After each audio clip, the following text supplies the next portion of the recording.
Hi, it's Sarah. Welcome to my channel. Just so weird to say, but hello. So I am late on a video in a who could have guessed, shocking, but I'm excited to be back. I'm really fucking tired. I'm really tired. I just got off work. It's cold as hell in New York. My apartment's a mess. You can't really tell because I just cleaned it so that it wouldn't be on camera, but it's still incredibly messy. Don't worry, I'm not lying to you. It's a wreck and we're gonna be fine. Made myself some tea. And we're gonna be all good. We're in sweats and pajamas, just like more normal, look. And then this is a pajama top. But I'm late. I'm so sorry if anyone's actually caring that we're late, that I'm late, but here we are. There's no we, there's just me.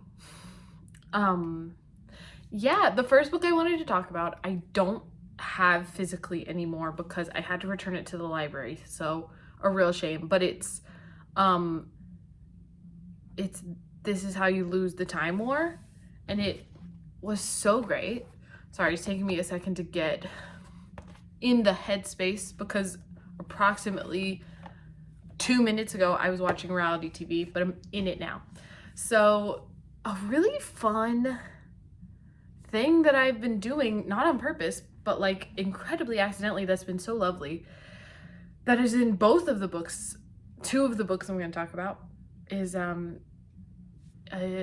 like I've just been reading lovely, it's prose, but it's poetry. Like it's not, I haven't, besides the last book I'm going to talk about, I haven't read any like just straightforward books like novels, the very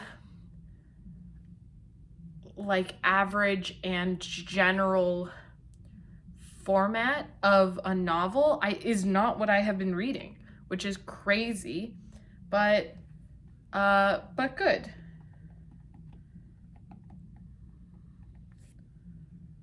Yes, This Is How You Lose the Time War is the book. Yes, I'm gonna pull it up on my iPad. Just literally a photo of it so y'all can see. And by y'all, I'm being generous. I will be shocked if there is more than one person watching this video. And that's fine.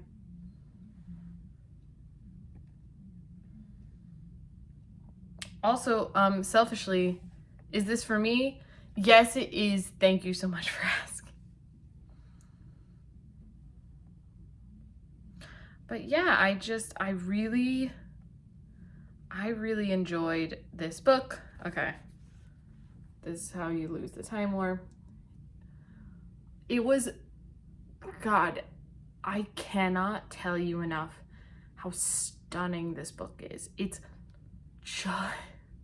beautiful. It's a sci-fi, which is not usually my bag. And I will say, if you go into this book needing to know what's happening at every second, I'll just say, like, you're not going to make it through. You kind of have to be there for the vibes. Like, it's very, I guess I'll back up because my hand keeps getting caught off. I got too excited to talk about books. It's like, so it's these warring agents in the Time War, and they work for two different agencies, and they start writing letters back and forth to each other. There's a much more scientific way that they do letters, but they're letters, and like all of the entirety of each letter is just like so stunning, and it's just poetry. It's just poetry to each other, but like in a long form prose way. I'm probably not explaining this correctly, and please don't take my degree back from me. I did go to college, I swear. but and like so like the chapter will be from one agent's perspective, and then the letter will be from the agent to them. Is that right? Yes, that's right.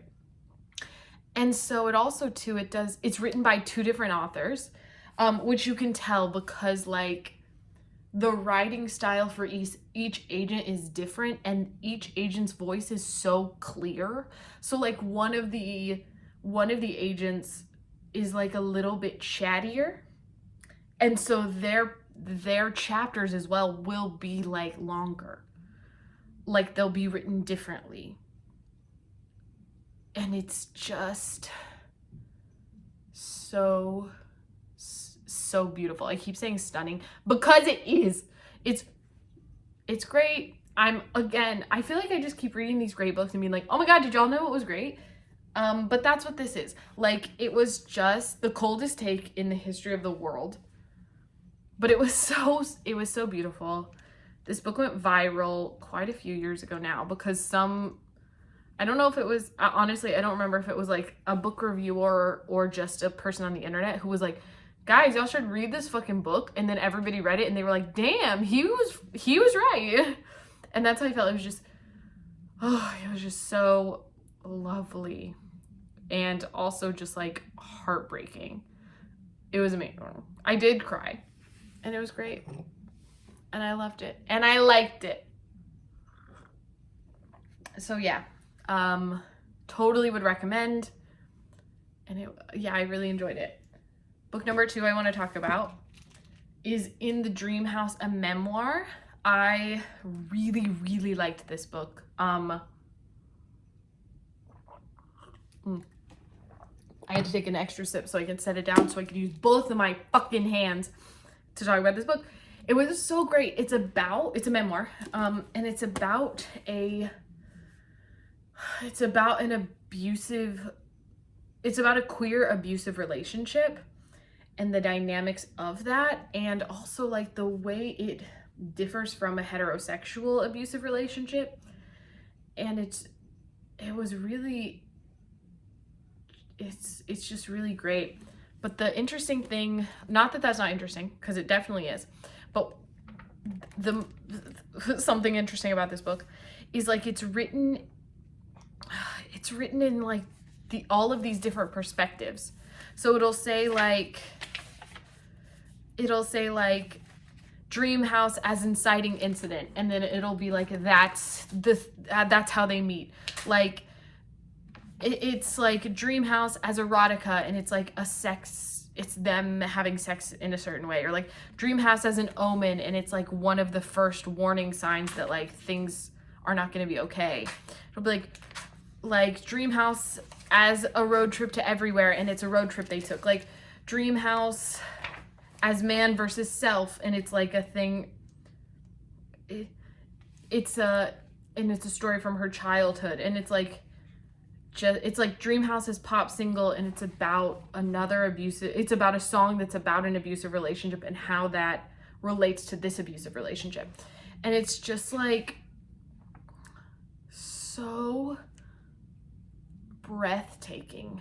It's like it's written so well and so meticulously, and it's not poetry like This Is How You Lose the Time War, which feels like almost long form poetry in so many ways. This is definitely like not that, but it also it's in some ways incredibly abstract. Like there's one in it, it's like Dream House as Bluebeard's story, and it's like talking about the pirate Bluebeard of like he told his wife there was only one thing she couldn't do, and it was open this door, and then she opened the door and there was like the corpses of all the wives that he's previously murdered.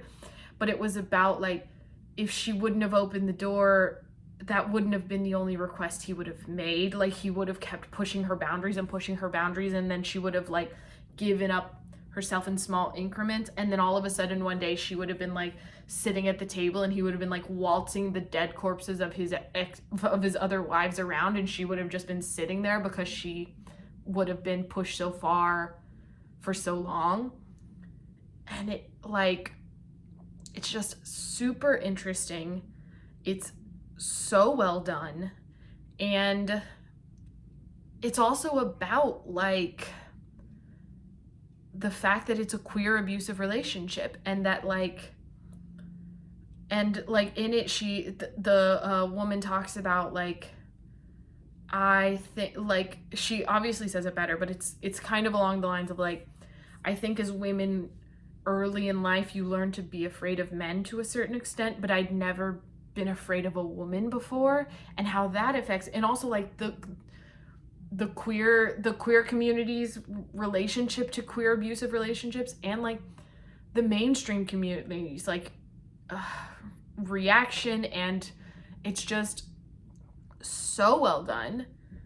And it was just like, yeah, it was stunning, and I just really enjoyed it. Honestly, I got it from the library because I'd heard a good thing, and or good things about it, and I had put on hold at the library just like fucking all these books. And then it like got there, and I was like, oh, okay. It was just kind of next on my list, and I was like, cool, I'll read it. And then it was like time to read it. And I was like, I really don't want to read like a book about an abusive relationship, like a memoir that's just going to be so heavy and hard to read. And it like was, but it's also it's written so well, and it's so light, but like it just sucked me in so immediately. Like, and I like it, it sucked me in so immediately that I was like, oh, I'm fucking in it. I'm in this bitch. And I just really loved it. I would totally recommend. And it was great. So yeah, my next thing I'm reading right now is like very change of subject. But it's like a cute little, notice there's like the blue sprayed edges. It's a cute little like YA fantasy magic, super easy read. The words are like huge. It's a longer book, but it's like a fun and easy read. It's about like this fantasy world where there's 12 different factions, kind of. They're not factions. God, Divergent really came out in there. But like 12 little territories, and they all have like a magic animal that represents the territory, and all the kids who are like kind of the royalty of their own territory then go on this like 11-day boat ride, where at the end they kind of then take over the territories from their parents, and they all have magical abilities except our main character, who doesn't have any magical abilities and is a fucking lion. And then on the first night there, someone is murdered, but they have to keep going. And so it's like, it's called Voyage of the Damned. And the tagline is like, there will be magic, there will be murder. And I was like, hell yes, it'll just be so fun. It's gay, which like, love it. I love it. I love some gay shit. And yeah, it's nice to just like read something very fluffy. And I'm excited to see where it goes. I'm not very far in. I'm 95 pages, so like I'm very early. But I'm enjoying it. It's cute, it's fun. I like it. So yeah, that's what I'm reading right now. And then next on the docket, we got The Wife by Meg Woltzer. And it says, the moment Joan Castleman decides to leave her husband there 35,000 feet above the ocean on a flight to Helsinki. Joan's husband, Joseph, is one of America's preeminent novelists about to receive a prestigious international award. And Joan, who has spent 40 years subjugating her own literary talents to fan the flames of his career, has finally decided to stop. And I love that shit. I love it.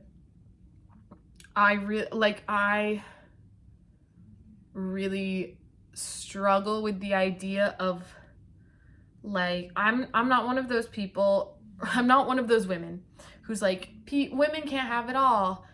They can't have a career and a marriage or whatever, or a relationship or whatever they want.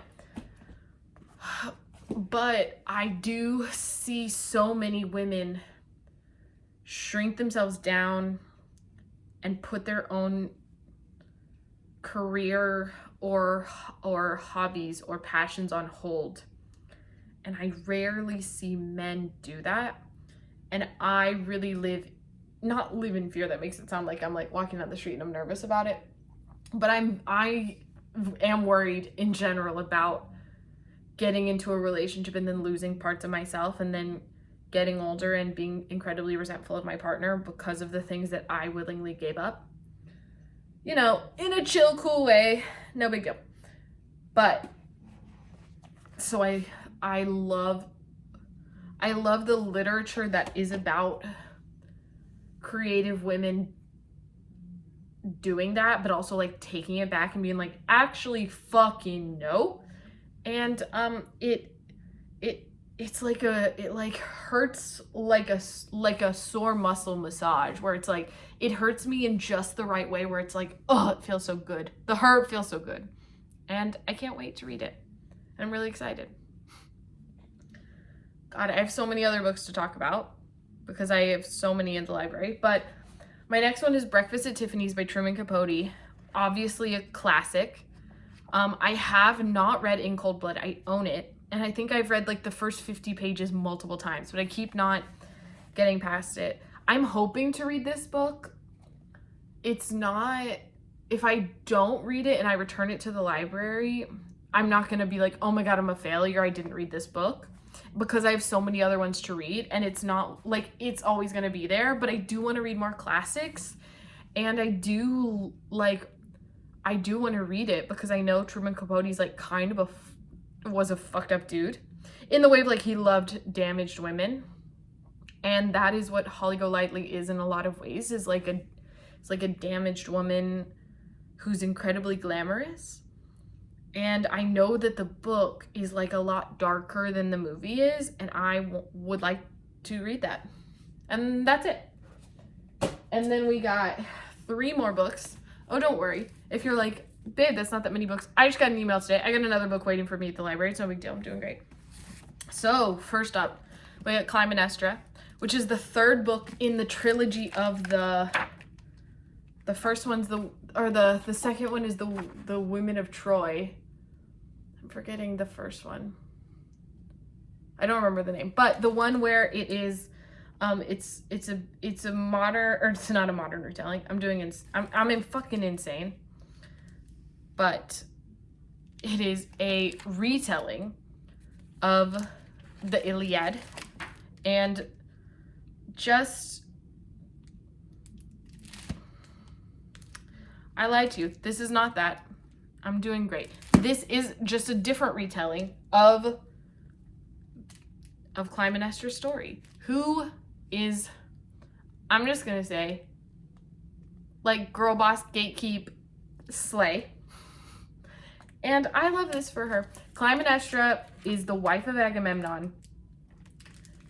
He murders, I guess technically, he sacrifices their eldest daughter to gain favorable winds when he goes to fight at Troy. He sacrificed their daughter. He does not tell Clytemnestra because obviously he fucking sucks. Then he comes back after the war, that's in the Iliad. He comes back and he brings Cassandra as his wife, who he has married. She was like his trophy from Troy. He marries her. So he comes back to his kingdom. He comes back to his kingdom with Cassandra as his second wife. Not a thing that they really did as much at the time. So like, for the people who were like, isn't that kind of chill and normal? No. Then Clytemnestra has had a lover this whole time because it's 10 fucking years. His kids are like pretty much adults now. And if I'm remembering correctly, she convinces Agamemnon that nothing's wrong. He goes to take a bath. She throws a fishing net over his bath, traps him, and then she and her lover murder him. Obviously because she hates his ass, and also because he killed her daughter. In case you forgot that part. He sacrifices his daughter. He straight up kills her ass. She did. So like, Clytemnestra then kills him. I think rightfully. Their children, Electra and Orestes, I believe is the son's name. Then in the Greek tragedy, Electra and other ones, but you know, they then kill Clytemnestra and her lover as revenge for her killing Agamemnon. Because they're like, our father was like a fucking war hero. He won at Troy. He did it. And then it's also like very slut-shamey. Shocking that in ancient plays and myths, they're very slut-shamey. Who could have guessed? But they're also like, you are a slut. You took a lover while he was gone, you hoe. And so also you didn't even respect him, and then you killed our father, and so they then killed Clytemnestra. I think wrongly. I'm on Clytemnestra's side the whole way. If my husband killed my daughter, I would murder his ass for sure. So, but it's a retelling, and I love a good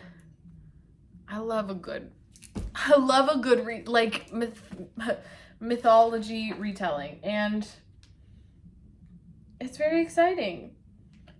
I hope that, because some of the like retelling of famous myths and like Greek mythology and Roman mythology, all the Egyptian, they kind of make the girls a little bit not passive, but like not wimpy either, but they make them a little bit like scared and like, oh no,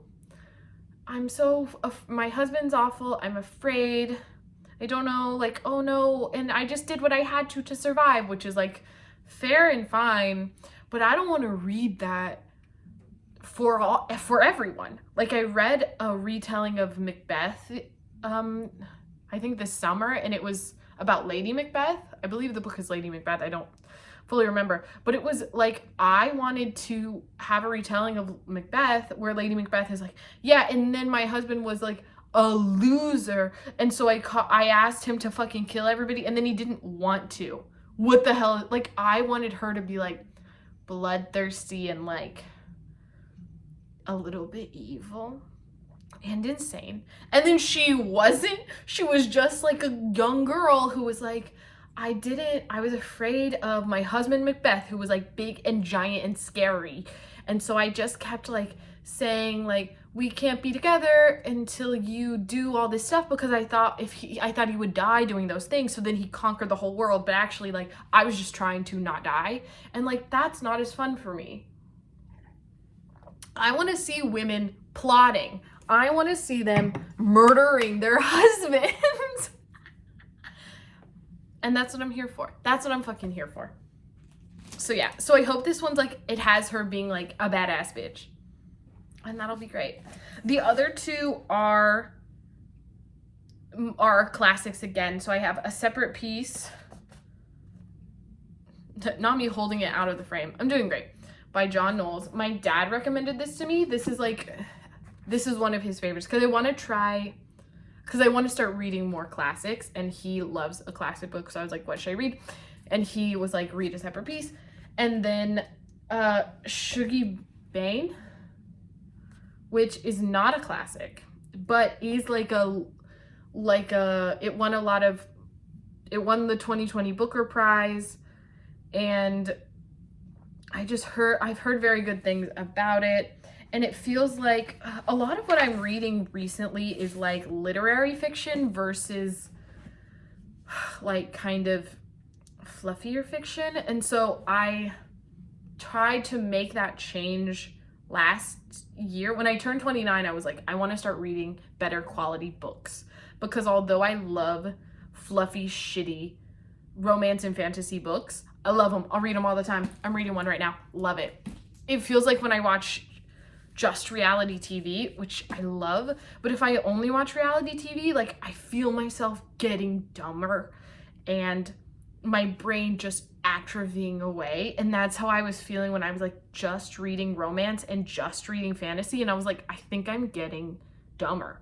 Like, I think that my brain is getting worse. And I don't want to feel that way. I want to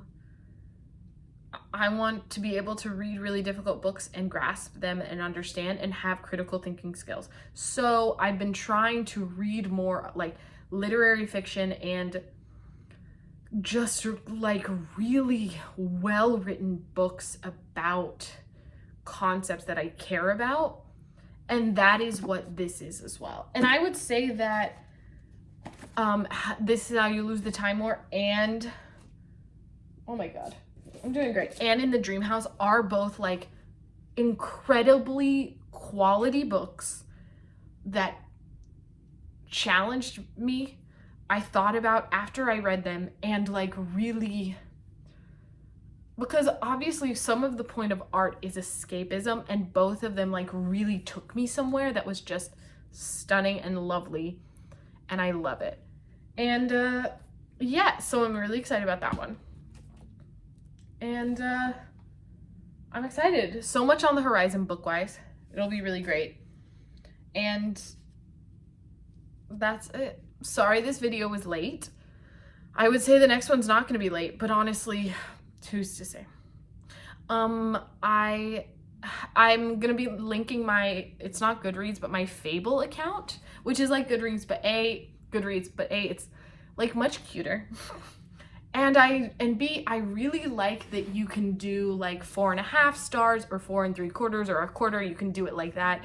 And also when you rate the book, you can say like the plot was 5 stars and then the setting was 3 and the characters were 4 stars or whatever. And you can like really break it up like that. And I really enjoy that. And I like that you can do, I really like that you can do different like rating levels of a quarter, because I don't like that on Goodreads you can just do like 4 or 5 because there's such a big gap between those, and it was driving me insane. And so yeah, I will link my Fable account below, and if you're still watching, thank you so much, and I'll see you soon. Bye. Thank you.